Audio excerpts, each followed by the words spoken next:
Hello, की to learn में आपका स्वागत है। मैं हूं आपका होस्ट और दोस्त दीप। लेके आए आपके लिए आज स्नो ड्रॉप, एक खूबसूरत पोइम जिसे लिखा है टेड ह्यूज ने। पोइम के अंदर हम पूरा पोइम का एनालिसिस करेंगे, उसके अंदर जो पोएटिक टर्म्स आती हैं उनको भी अच्छे ढंग से डिस्कस करेंगे, और अगर डिफ़िकल्ट वर्ड्स हैं उनके मीनिंग्स को भी हम अच्छी तरह से एक्सप्लेन करेंगे। लेकिन आप एक बात ज़रूर करेंगे, मेरे चैनल को सब्सक्राइब करेंगे, कमेंट करेंगे और शेयर भी ज़रूर करेंगे। इससे पहले कि हम पोएम की तरफ चले, पहले पोइट के बारे में थोड़ी सी जानकारी हासिल करना ज़रूरी है। Edward James huge was born in 1930 in the West Riding region of Yorkshire। कहाँ पैदा हुए थे वो? 1930 के अंदर यॉर्कशायर में पैदा हुए थे। His father William James participated in World War first. उसके पिता जेम्स जो थे, विलियम जेम्स जो थे, वह पहली वर्ल्ड वार के अंदर लड़े थे। उन्होंने लड़ाई की थी, उसमें पार्टिसिपेट किया था, जिसका टेड ह्यूज के ऊपर काफ़ी इम्पैक्ट हुआ था। Which had great impact on Ted Hughes. Ted Hughes का उसके ऊपर बहुत बड़ा असर हुआ था।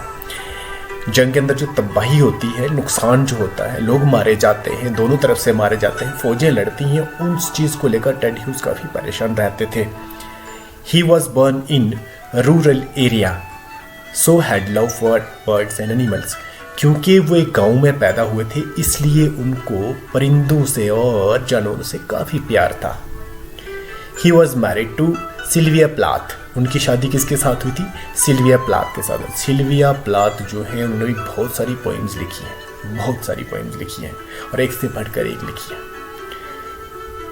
उनके कुछ काम का जिक्र कर लेते हैं। His work include The Hawk in the Rain, Lupercal, Woodrow, Crow and Moor Tones, Hawk Roosting, Jaguar, The Iron Man। देखिए, अब ध्यान करिए, उनके जो जितनी भी उनकी पोइम्स हैं, पोइम के अंदर सब उन एनिमल्स का जिक्र किया गया है जो एनिमल क्रूल होते हैं, जो जालिम करने वाले होते हैं, जो दबदबा बनाने वाले होते हैं, दूसरों को दबा के रखने वाले होते हैं। हाक को देखा आपने, हाक कितना तेज होता है, कहाँ कहाँ से आके वो शिकार करके जाता है। जैगुआर कोई कम चीज़ है। आयरन मैन, जितने भी उन्होंने एक थॉट फक्स भी एक उन्होंने लिखी थी, हर एक पोइम के अंदर जो भी उन्होंने एनिमल्स दर्शाए, जिनको दिखाया है, जिनको एक्सप्लेन किया है, वह सब आपके पास जो है वो क्रूल एनिमल हैं, जो दूसरे इनोसेंट एनिमल्स को मारते हैं, दबाते हैं। ये कुछ ना कुछ इम्पैक्ट जो है जंग का ही है, लड़ाई का है। जिस तरह से अच्छे हथियारों वाला मुल्क, जिसके पास अपनी अच्छी डिफेंस पावर है, मिलिट्री अच्छी है, वो जो है दूसरे आम मुल्कों को बड़े आराम से हरा सकता है और उस पर दबदबा बना सकता है, अपना कब्जा कर सकता है। चलिए अब हम पोइम की तरफ चलेंगे। अब ये स्नो ड्रॉप क्या है? स्नो ड्रॉप एक खूबसूरत सा फूल होता है जो अक्सर बर्फ के मौसम में सामने आता है। देखिए यहाँ पे स्नो ड्रॉप है। इसके अंदर इतनी शक्ति होती है, इतनी ताकत होती है कि बर्फ की परत को चीर के भी ये ऊपर की तरफ आता है। घंटी नमा फूल होता है इसका। ऊपर से जो सिर है फूल का, वो एक घंटी की तरह होता है, एक बेल की तरह होता है। स्नो ड्रॉप को एक रेजिलियंस की तौर पे पेश किया गया है कि वो किस तरह से बर्फ के अगेंस्ट, नेचर के अगेंस्ट, क्रूलिटी के अगेंस्ट फाइट करता है, लड़ता है, हिम्मत दिखाता है और सामने निकल के आता है। चलिए अब हम बढ़ते हैं पोएम की तरफ। Now is the globe shrunk tight. अब जो ग्लोब है, जो धरती है, वो बिल्कुल सिकुड़ चुकी है क्योंकि ठंड बहुत ज़्यादा है। ग्लोब पूरी तरह से सिकुड़ चुका है, ठंड बहुत ज़्यादा है। एनिमल्स की मूवमेंट जो है वो रिस्ट्रिक्टेड है। Round the mouse dealt wintering heart. जैसे चूहा होता है, चूहे का हार्ट जो है उसको भी इस ठंड ने, ठुठरा देने वाली ठंड ने डल कर दिया है। अब वो भी उतनी तेज़ी से नहीं धड़क रहा, क्योंकि यहाँ पे समझने की बात यह है कि जो चूहा है वो काफ़ी फास्ट और फ्रिस्की एनिमल है, लेकिन ठंड इतनी ज़्यादा है कि वो भी अपने आप चुपचाप बैठा हुआ है। यहाँ पे जो ग्लोब लफ्ज़ है, ग्लोब का मतलब धरती के लिए भी यूज़ हो सकता है, और ग्लोब जो है, जो स्नो ड्रॉप है, उसका हेड जो फूल का है वो भी वैसा ही ऊपर से घंटी नमा होता है, गोल होता है, शायद उसके लिए भी यूज़ किया हो, क्योंकि ठंड ज़्यादा होती है।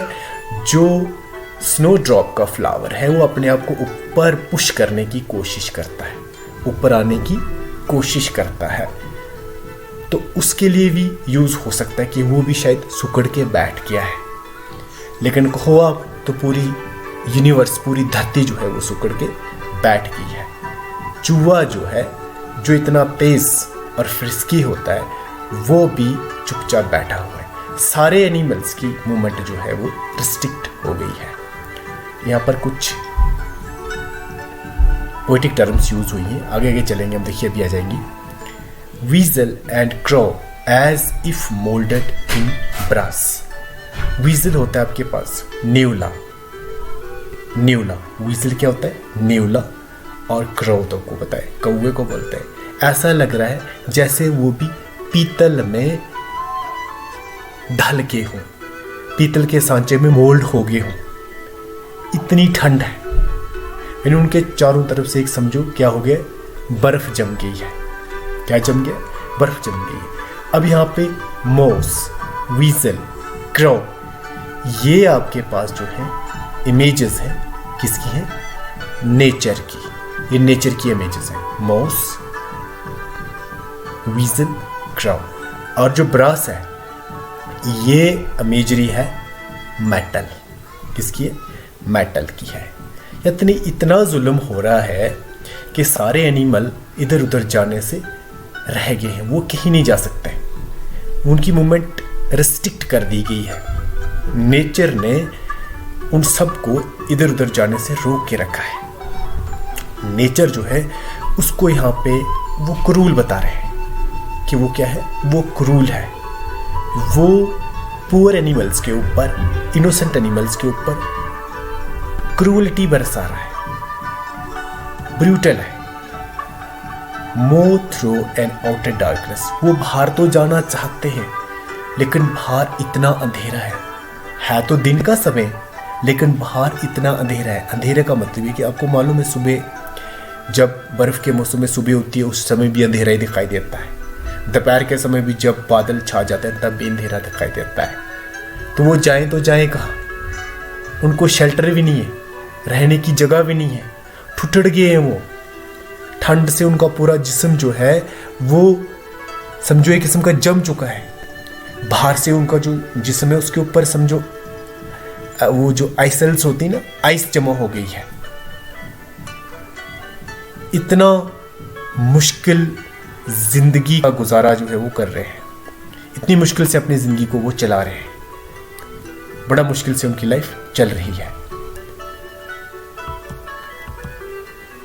Not in their right minds. वो कुछ सोच भी नहीं पा रहे, उनको समझ भी नहीं आ रहा है कि वो करें तो क्या करें, बाहर जाए तो कैसे जाए, शेल्टर मिले तो कहाँ मिले, वह भी कुछ सोच समझ नहीं पा रहे हैं। With the other deaths she too perceives her ends. With the other deaths, यहाँ पे भी ध्यान देने वाली बात है। With the other deaths, other deaths का मतलब होगा दूसरे एनिमल जिनकी डेथ हो गई है, दूसरे एनिमल्स जो इस दौरान मारे गए हैं, उन सब एनिमल्स के साथ साथ में जो स्नो ड्रॉप है वो भी ऐसा सोच रहा है या हो सकता है उसका भी एंड हो जाए, वो भी खत्म हो जाए, वो भी समाप्त हो जाए। Brutal as the stars of this month. वो भी कोई सही नहीं है, वो भी सुकड़ चुका है। जैसे कि इस महीने के स्टार्स खराब हैं, जितने के इस महीने के स्टार्स सही नहीं हैं, उनमें कोई शाइन नहीं है, उनमें कोई चमक नहीं है, फिलहाल तो वो दिखते ही नहीं है, बादलों के पीछे छुपे हुए हैं। उसी तरह से जो स्नो ड्रॉप है उसके अंदर भी कोई शाइन नहीं है, उसके अंदर भी कोई चमक नहीं है। यहाँ पर as the stars of this month, देखिए यहाँ पर एज यूज हुआ है, ये सिमिली यूज हुई है। स्टार, इस महीने के जो स्टार्स हैं उनको ब्रूटल कहा गया है, यानी बुरे हैं, वो दिखाई नहीं देते, अच्छे नहीं हैं। इन द सेंस, अगर आप इंडियन एस्ट्रोनॉमी के हिसाब से देख लो तो जैसे कहते हैं यार इस महीने के सितारे अच्छे नहीं हैं, इस महीने कुछ होने वाला है, यार इस महीना कोई अच्छा नहीं रहा, वगैरह वगैरह। इस तरह से ये महीना ही बुरा है, ब्रूटल है, जुल्म कर रहा है, जालिम है। इसी तरह से जो स्नो ड्रॉप है वो भी चुपचाप सुकड़ा हुआ है, उसके अंदर भी कोई शाइन नहीं है, उसके अंदर भी कोई चमक नहीं है। फिर भी हर पेल हेड हैवी एज मेटल, और उसका जो हेड है वो पेल हो गया है। हर पेल हेड हैवी एज मेटल, उसका जो सिर है वो इतना भारी है कि समझो मेटल का बना हुआ है। यहाँ पे ये लगता है कि जो स्नो ड्रॉप है वो एक सिंबल है। किसका सिंबल है? हिम्मत का सिंबल है, ताकत का सिंबल है, कि किस तरह से इतनी बर्फ के अंदर, इतने जुल्म के अंदर अपने आप को उसने खड़ा रखा है। वो उस नेचर के साथ फाइट कर रहा है, उसके साथ लड़ रहा है और अपने आप को जिंदा रखा हुआ है। उसके अंदर एक ताकत है, एक शक्ति है अपने आप को उस ठंड से बचाने की। कहने का मतलब ये है कि वो जो लहर आई थी, वो जुल्म की जो लहर आई है, उसके अंदर जो खड़ा रह गया समझो वो बच गया, जो गिर गया समझो वो रहा ही नहीं, वो खत्म हो गया। जैसे बाकी डेथ्स हुई हैं उस तरह उन डेथ्स के साथ उसकी भी डेथ हो गई। लेकिन जिसने अपने अंदर ताकत दिखाई, रेजिस्टेंस दिखाया, उस फोर्स के अगेंस्ट लड़ने की हिम्मत दिखाई, वो रह गया। यहाँ पर हर पेल हेड हैवी एज मेटल, समझो ये हमें ये बता रहा है कि उसके अंदर इतनी ताकत है कि वो फ्लावर जैसे कैसे अपने आप को पुश करके सामने आ गया। हालांकि उसका सिर जो है वो हैवी हो गया। क्यों हैवी हुआ है? क्योंकि उसके ऊपर बहुत सारी बर्फ जम चुकी है, लेकिन फिर भी जो स्नो ड्रॉप है वो अड़ा हुआ है, उसके सामने खड़ा है, उस बर्फ के तूफान के सामने खड़ा है। ठीक है जी, ये पोइम इतनी है। इसके अंदर मैंने आपको कुछ इमेजेस बताई थी। इसके अलावा इसके अंदर एक बात और हम डिस्कस करेंगे, जो मैंने आपको पहले बताया था, उसको बोलते हैं हम एलिट्रेशन। एलिट्रेशन क्या चीज़ होती है? जैसे आप कोई भी वर्ड यूज़ करते हो, जैसे कोई ए से स्टार्ट होता है, अब पहला भी ए से, दूसरा भी, तीसरा भी, चौथा, पूरे सेंटेंस के अंदर कम से कम एक ही किस्म के वर्ड यूज़ होते हैं, एक ही टाइप के लफ्ज़ यूज़ होते हैं, उसको एलिट्रेशन बोलते हैं। जैसे यहाँ पर यूज़ हुआ है हर पेल हेड हैवी एज मेटल, इसको भी हम एलिट्रेशन ही बोलेंगे। क्या बोलेंगे इसको? एलिट्रेशन ही बोलेंगे। और कुछ और भी मैं आपको बताता हूँ, जैसे Ravi run round and round, Ravi run round and round, ये भी आपके पास, इसको भी हम क्या बोलेंगे? एलिट्रेशन बोलेंगे, एलिट्रेशन बोलेंगे इसको भी। ठीक है, तो आज हमने पोएटिक डिवाइस जो डिस्कस करे उसमें क्या है, एक इमेजरी हमने देखी है, दूसरा मेटाफर देखा है, और इसके बाद हमने जो है एलिट्रेशन देखी है। मेटाफर के अंदर आपके पास जो यूज़ हुआ, जैसे ग्लोब है, ग्लोब जो है, जो स्नो ड्रॉप है, उसके हेड के लिए यूज़ हुआ है और ये अर्थ के लिए भी यूज़ किया गया है। चलिए, इसके साथ ही लेसन जो है समाप्त हुआ, लेकिन आप एक बात ज़रूर करेंगे, आप मेरे चैनल को सब्सक्राइब ज़रूर करेंगे और वीडियोस भी आपके लिए लेके आऊँगा। तब तक धन्यवाद।